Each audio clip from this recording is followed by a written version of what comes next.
After 8 years outside the Premier League, Sunderland have beaten Sheffield United at Wembley to earn promotion back to the top division. What a magical day for every Sunderland fan. The limbs there were unbelievable. For both goals, it was a tough game for them. In the first half, to be honest, after the first half an hour, I was thinking Sunderland really don't look up to it here. They looked nervous. They looked like they couldn't control the ball, even control a good pass. But the second half was a completely different story.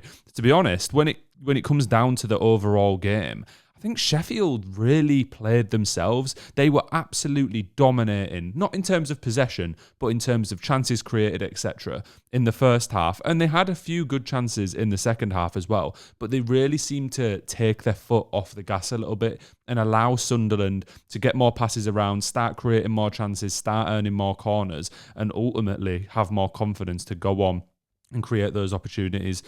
They were quite unlucky, Sunderland, in the first couple minutes with 09, who has been one of their best players this season, dislocating his shoulder and having to come off. You don't want that right at the start of a playoff final, and maybe that can be one of the reasons that they were so lacklustre in the first half. Not that that matters now.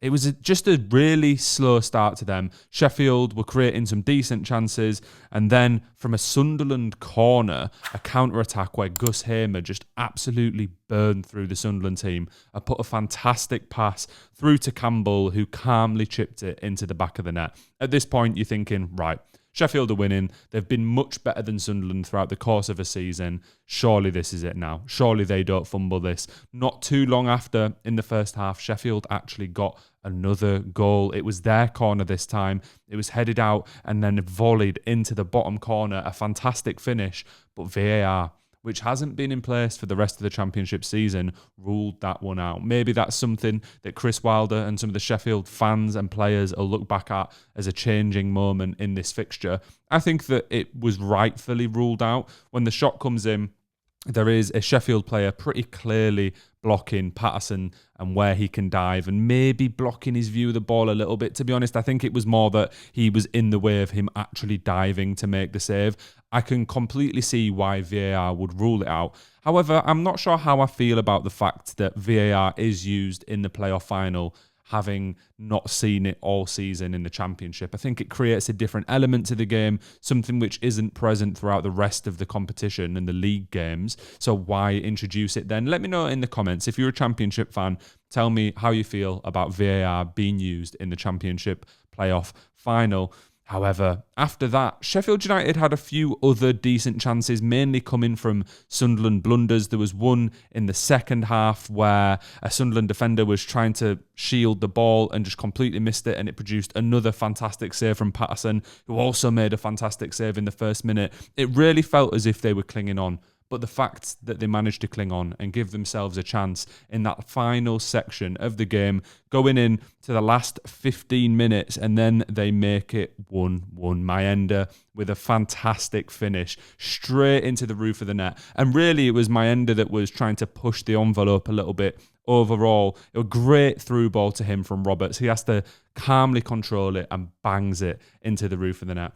The scenes in the Sunderland end at that stage, and I've got to admit, even throughout the game, I could still hear the Sunderland fans more than the Sheffield United fans, despite the fact that Sheffield were winning. Maybe after 5 minutes after the goal, the Sheffield United fans calmed down again and Sunderland took over. But one thing I want to talk about Mayenda as well. When he scored that goal, he did the Randy Orton celebration. If you're a Sunderland fan, let me know if that's a regular thing, because I've never seen him do that before. But what a celebration to pick. And then the game got a little bit nervy from that point, but Sunderland were really the ones, again, that were attacking, that were bringing energy, that were trying to put Sheffield to the sword, and that they did in the 94th minute. It feels quite picturesque, having seen how they got through in the semi-final against Coventry with that last-minute winner.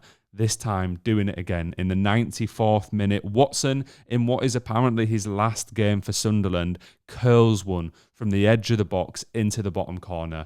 A crazy moment for him, a lifelong memory. And it was a fantastic finish as well. A really poor misplaced pass from Kiefer Moore that led to Sunderland having possession and therefore creating that opportunity. He'll feel very hard done by because he had a pretty strong game overall. But what a finish. And again, the crowd going absolutely ballistic. It just felt perfect.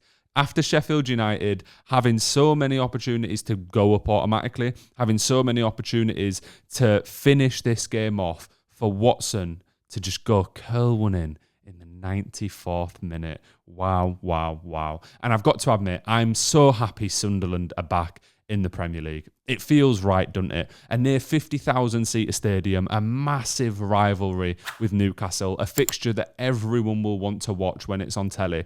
And although Sheffield on paper have undoubtedly a better squad and have been in the Premier League more recently, have invested in the squad a lot more and probably financially would have been able to spend a little bit more in the Premier League, part of me actually thinks despite Sunderland's young squad, they will have a much more exciting style of play and a lot more people tuning in to watch them week in, week out. Because let's be honest, who wanted to see Sheffield United against pretty much any team in the Premier League? We've seen it all before. They were finishing rock bottom. I'm not saying that Sunderland won. I think it's going to be very difficult for any of the promoted teams, including my team Leeds, to actually go and have a fighting chance in the Premier League. But at least Sunderland will bring a little bit more excitement. At least they'll bring a rivalry, which everyone in the Premier League wants to see. And the way in which they've done it, having been relegated again down to League One and built themselves back up to this level without a massive budget. I heard one of the commentators today say that Tom Cannon cost more than the entire starting 11 for Sunderland. And that says everything you need to know. A real group there, a real passionate fan base that deserves to be back in the Premier League. And they've done it without breaking any rules, without going past financial fair play. There's no points deductions that are going to be speaking about. It just feels like a proper moment that football has shone through. So happy that Sunderland are back. And if you are a football fan, please do remember to hit like and subscribe. We're coming to the end of the season now. There isn't much more to talk about in terms of game reactions, but there's going to be a lot of transfers. I will catch you again very soon. Peace.